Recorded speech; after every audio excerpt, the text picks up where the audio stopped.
Problem से solution तक, astro तक, नो योर फेट।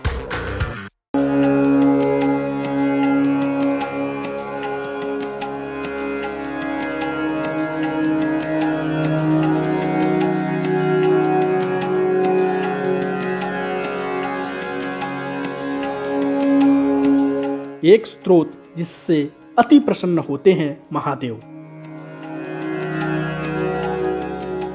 एक स्रोत जिससे मान जाते हैं रूठे शिव। शांत शिव की उपासना के कई माध्यम हैं, लेकिन रूठे शिव को मनाने का एक ही सबसे उत्तम तरीका है, और वो है उनके प्रिय स्रोत का पाठ, शिव तांडव स्त्रोत।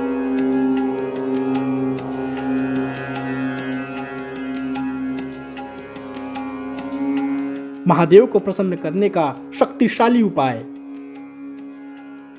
महादेव का प्रिय स्रोत है शिव तांडव स्त्रोत।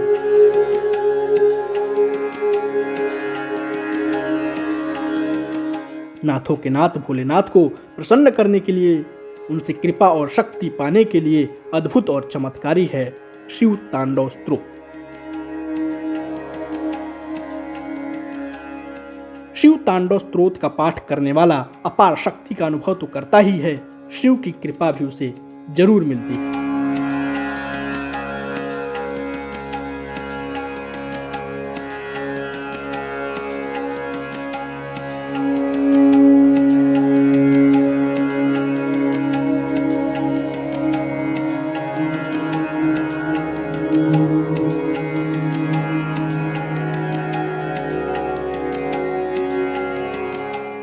भगवान शिव का ये बड़ा ही प्यारा और बड़ा ही अद्भुत स्तोत्र है, जिसके लिए शब्दों में तो हम यही कहेंगे, असित गिर समम चात कंजलम सिंधु पात्रे शूर तरुवर शाखा लेखनी पत्र मूर्वी लिखत यदि गृहीत्वा शारदा सर्वकालम तदपितौ गुणानाम ईश पारम न याति।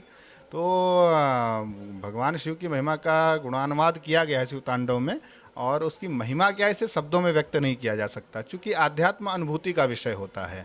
विशेषता शिव तांडव का अगर हम पाठ करते हैं तो हमारी मानसिक शांति, हमारी भौतिक उन्नति निश्चित रूप से होती है, और भगवान शिव की विशेष कृपा हमें प्राप्त होती है।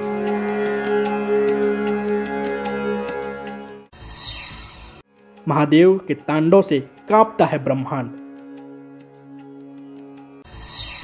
जब जब महादेव को आया क्रोध,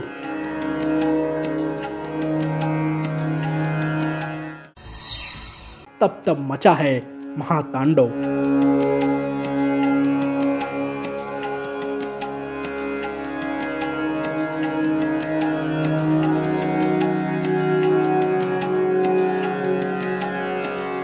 शिव तांडव स्त्रोत बहुत शक्तिशाली है, लेकिन क्या आप तांडव का सही अर्थ समझते हैं? आखिर महादेव के इस दिव्य नृत्य को तांडव ही क्यों कहा जाता है?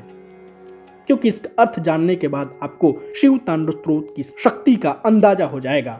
इस ऐड को स्किप करना तो बहुत मुश्किल है, पर लाइफ की प्रॉब्लम्स का सोल्यूशन ढूंढना आसान। प्रॉब्लम से सोल्यूशन तक, एस्ट्रो तक, नो योर फेट।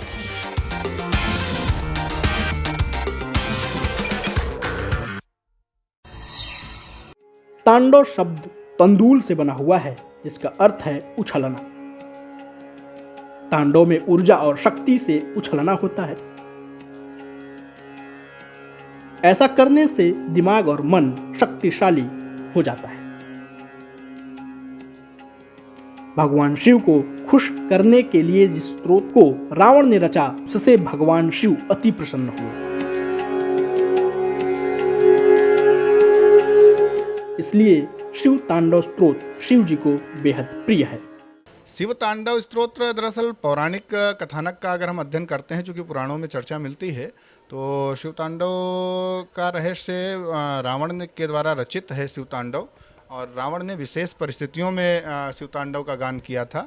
ऐसी कथा आती है कि जिस समय रावण ने अहंकारवश संकल्प लिया कि हम कैलाश को अपने हाथ से उठाएंगे और इस भाव के साथ में अहंकार वसात होकर के और कैलाश को उठाने के लिए जब वो प्रेरित हुआ और कैलाश को उठाने लगा, तो भगवान शिव का चूँकि शिष्य भी रहा है रावण, शिव को इष्ट बनाया है रावण ने, तो भगवान शिव को लगा कि इसके अंदर तो अहंकार बहुत अधिक हो रहा है, तो उन्होंने हल्का सा अंगूठे से कैलाश को दबाया, पुश किया, तो उसमें कैलाश के नीचे रावण का हाथ दब गया, जिससे रावण बहुत पीड़ित हो गया और उसका अहंकार जो था वो चूर चूर हो गया। तो भगवान शिव का गुणानुवाद करने लगा, चूँकि विद्वान था, रावण जैसा विद्वान कहते हैं भूतो न भविष्यति, ऐसा अद्भुत विद्वान था। तो भगवान शिव की अद्भुत जो लीलाएं हैं उनका उसने उस स्तोत्र के माध्यम से गान किया, और इसलिए उसका नाम, और भगवान शिव ने जब उस गायन को सुना तो नृत्य करने लगे, तो इसलिए उस स्तोत्र का नाम शिव तांडव पड़ गया।